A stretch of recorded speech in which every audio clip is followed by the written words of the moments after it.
ये दो विवाद खड़े हुए हैं, एक महिला अभ्यर्थियों की छाती नापने वाला और एक वही ओबीसी पदों के वर्गीकरण को लेकर क्या कुछ आपका कहना है?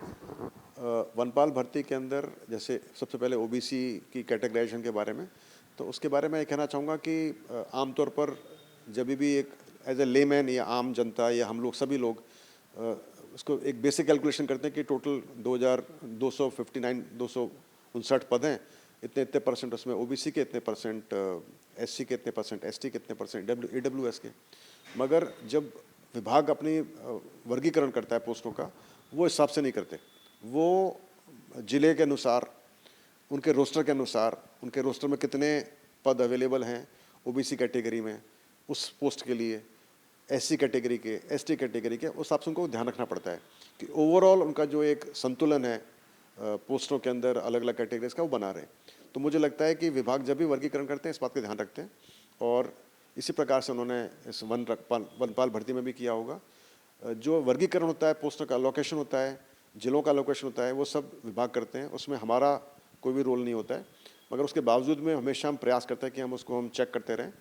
तो मेरे को लगता है कि इसमें जो ओबीसी के जो कैंडिडेट्स का जो कंसर्न है कि उनको कम मिले हैं, इसका संबंध डायरेक्टली इस बात से जो मैंने बताया कि एक ओवरऑल संतुलन जो होता है वो बहुत ज़रूरी है, और शायद उसी को चलते हुए विभाग ने ये ओबीसी के पद उनको कम रखे होंगे। दूसरी बात, महिलाओं के जो चेस्ट एक्सपेंशन का इशू है, तो ये जैसा मैं बताया कि जो नियम होते हैं अर्थना के अनुसार हमारी नोटिफिकेशन बनती है, और अर्थना में जो मेंशन होता है हमको वही लिखना पड़ता है हमारी नोटिफिकेशन में। तो हमको विभाग से इसके बारे में जो हमने मिला हमने वैसे लिख दिया। लेकिन मेरे खुद के जो विचार है उसमें इस तरह से है कि ये जो वनपाल भर्ती है इसमें फिजिकल परफॉर्मेंस एक बहुत इंपॉर्टेंट क्राइटेरिया होता है, सभी कैंडिडेट्स चाहे वो मेल हो चाहे वो फीमेल हो, और चेस्ट एक्सपेंशन फिजिकल कैपेसिटी को नापने का बहुत ही इंपॉर्टेंट मापदंड है, और चाहे वो मेल हो चाहे वो फीमेल हो। तो मुझे नहीं मालूम कि इसके बारे में क्यों इतना ऑब्जेक्शन किया जा रहा है, क्योंकि ये आर्मी के अंदर भी बहुत ही कॉमन है। आर्मी के अंदर हमारे लेडी ऑफिसर होते हैं, विमेन ऑफिसर होते हैं, हमारे विमेन नॉन कमीशनड ऑफिसर होते हैं। अभी हमने जूनियर रैंक पर लेना शुरू कर दिया। नेवी एयरफोर्स में तो पहले से ही लेडीज़ होती थी। तो ये उनका ये बहुत ही नॉर्मल प्रक्रिया के अंदर होता है, इसमें इसको गलत नहीं समझना चाहिए। यदि कोई भी कैंडिडेट अपनी फिजिकल परफॉर्मेंस नहीं कर सकता है क्योंकि उसकी चेस्ट एक्सपेंशन कम है, तो फिर वो उस पोस्ट के लिए फिर शायद एलिजिबल भी नहीं होगा।